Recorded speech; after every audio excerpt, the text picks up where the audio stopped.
Cordial saludo, docente y compañeros. Me presento, mi nombre es Diego Giovanni Méndez Plazas, estudiante del programa de Ciencias de la Información, Documentación, Bibliotecología y Archivística de la Universidad del Quindío. Me encuentro cursando segundo semestre y el día de hoy voy a realizar un video para la asignatura Teoría Archivística, donde vamos a hablar sobre los principios de organización de archivo.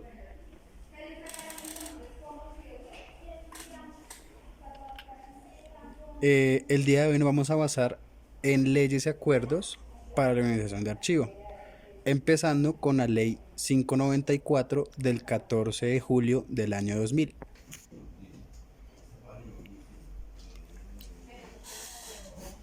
Principios de procedencia. El principio de procedencia consiste en conservar los documentos dentro del área original de donde se ha creado o se ha recibido el documento. Estos documentos no pueden mezclarse con otros fondos documentales. Es decir, en el fondo en el que se crea el documento debe permanecer ahí guardado siempre. Principio de procedencia original. El principio de procedencia original dice que cada documento debe mantenerse en el orden de llegada, ¿sí? Debe estar cronológicamente según va llegando cada documento y mantenerse conservado en el fondo sin alteración de su orden. Principios generales dentro de la archivística. Está la clasificación y ordenación. La clasificación. Cada documento debe clasificarse según las series documentales. Ahí se ve reflejado el principio de procedencia. Ordenación. Todos los documentos deben de ir organizados según su orden de llegada y así sucesivamente. Los documentos deben de mantenerse en un orden cronológico y esto depende de su orden de llegada. A esto se refiere el principio de orden original.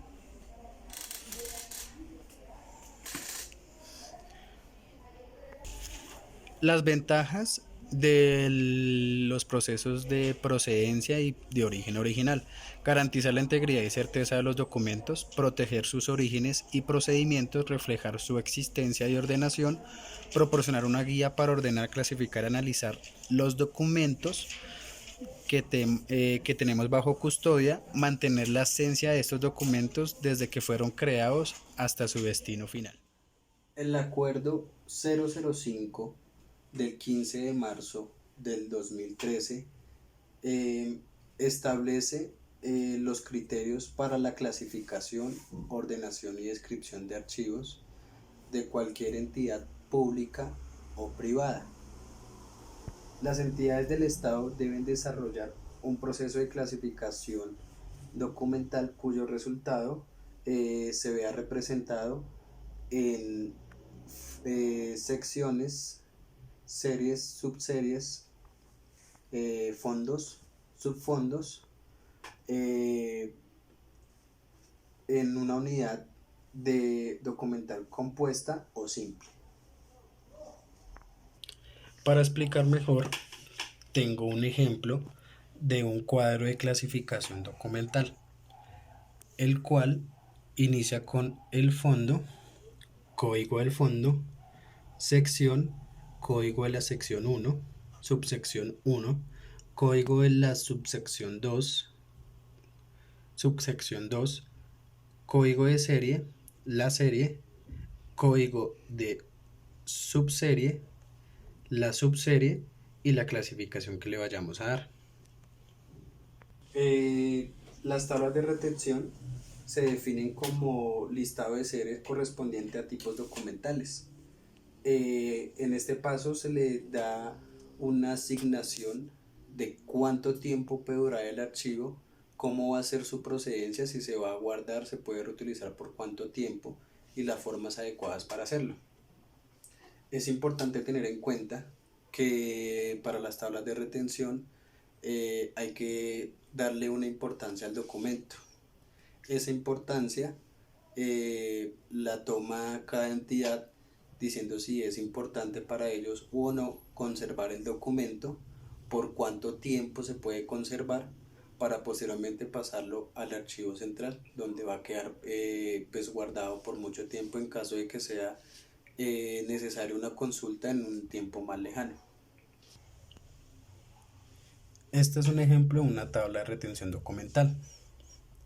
Tenemos el código, tipos y series documentales. Acá agendamos qué tipo de documento y su importancia. Hay algunos documentos que son más importantes que otros. Tenemos la retención del archivo, la disposición final, qué se va a hacer con el archivo y el procedimiento a tomar con cada uno de ellos. Entonces acá se dice qué se debe hacer con el archivo, cuánto tiempo se debe conservar, y posteriormente en la parte de abajo tenemos la parte donde dice quién elaboró, la fecha en que se elaboró y quién aprobó este proceso. El acuerdo 038 del 20 de septiembre del 2002 hace responsable al servidor público de los documentos, ya que él es el encargado de vincularlos y desvincularlos a, al, al fondo documental por medio del formato único de inventario. El formato único de inventario es muy importante para lograr, como su nombre lo dice, realizar el inventario siguiendo un número y de pautas y normas. A continuación les voy a mostrar lo que piden, los requisitos que se deben de tener en cuenta para llenar o diligenciar el formato único de inventario.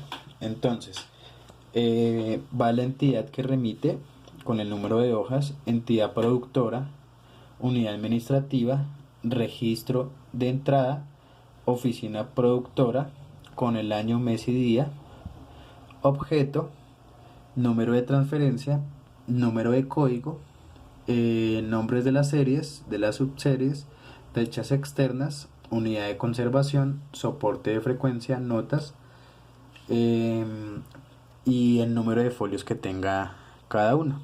Entonces eso es un formato, entonces, en el cual acá lo que les explicaba anteriormente, la entidad productora, la unidad administrativa, la oficina productora, el objeto, acá a este lado tenemos la fecha con el año, mes y día, y acá es donde van diligenciadas cada una de los datos del archivo como tal, como el número de orden, código, series o subseries, con sus asuntos, las fechas, la caja en la cual está citado, la carpeta en la cual se encuentra, eh, eh,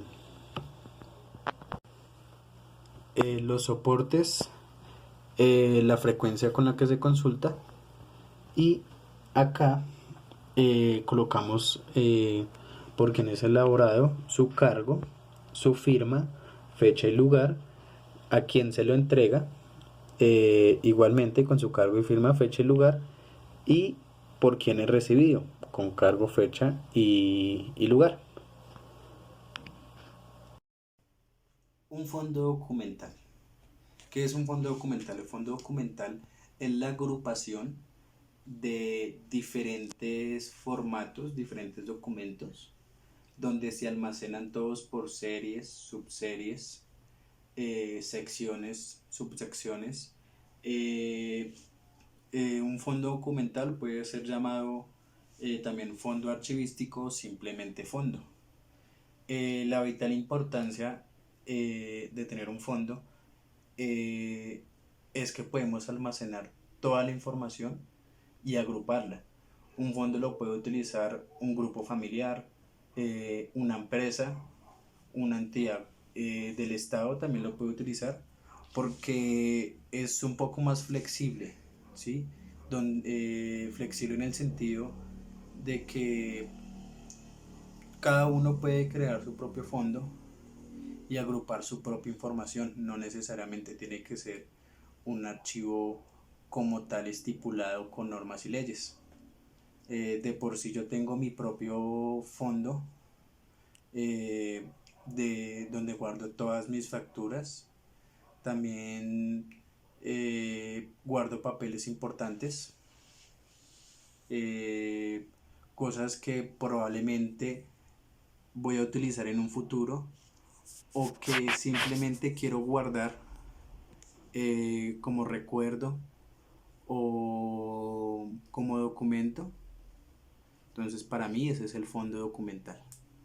Actualmente trabajo en la Unidad Administrativa Especial de Catastro, en el Centro de Documentación, lugar donde he adquirido mis principios básicos sobre la teoría archivística y la documentación. Esto me ha dado paso a conocer esta gran carrera y esta gran labor como lo de la documentación, y por ende he decidido estudiar el programa de Ciencias de la Información, Documentación y Bibliotecología y Archivística, porque es un tema que me gusta mucho. Estuve haciendo una parte del video en las oficinas, en el archivo, donde mostraba uno de los procesos que lleva a cabo comúnmente, que es la organización de archivos.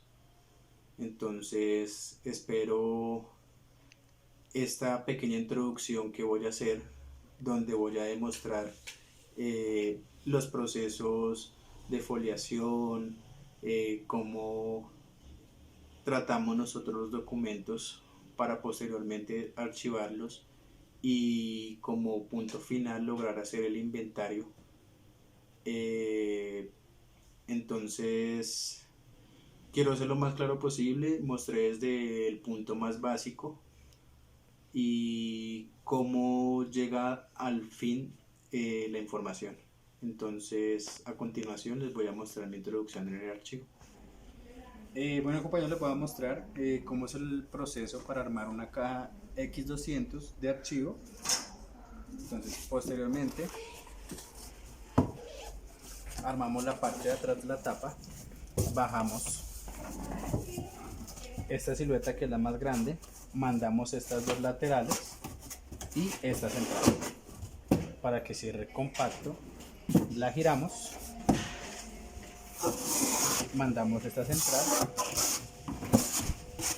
estas dos laterales, doblamos la cuña y listo. Así. Listo, ya teniendo la caja X200 armada, verificamos su apertura de izquierda a derecha, o como se dice popularmente, apertura tipo nevera. También utilizamos carpetas tipo fuelle. Esta es una carpeta ya previamente foliada. Tenemos aproximadamente alrededor de 178 folios. Actualmente estamos manejando de 180 a 200 folios aproximadamente. Quitamos todos los ganchos para la conservación del documento, ya que los ganchos con el tiempo tienden a oxidarse y a dañar el archivo por procesos de oxidación. Listo. Si gustan acompañarme, les voy a mostrar cómo tenemos foliadas más y rotuladas las cajas y carpetas. Entonces, si gustan acompañarme por este lado.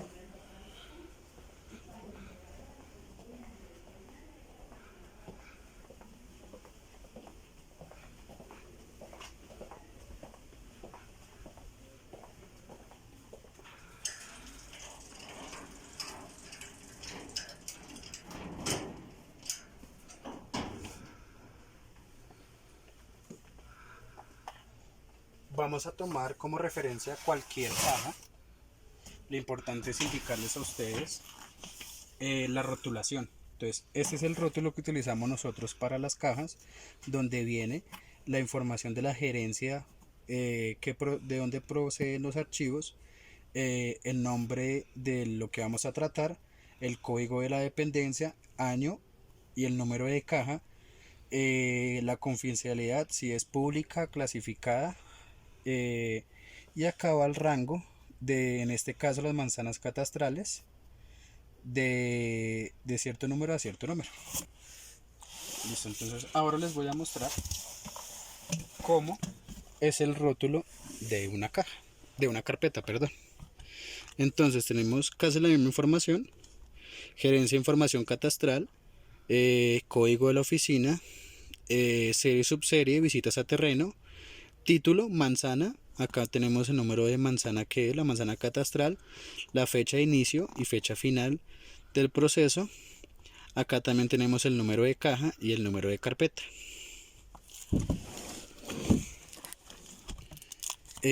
También podemos observar que los planos los guardamos en unas bolsas para que se conserven más.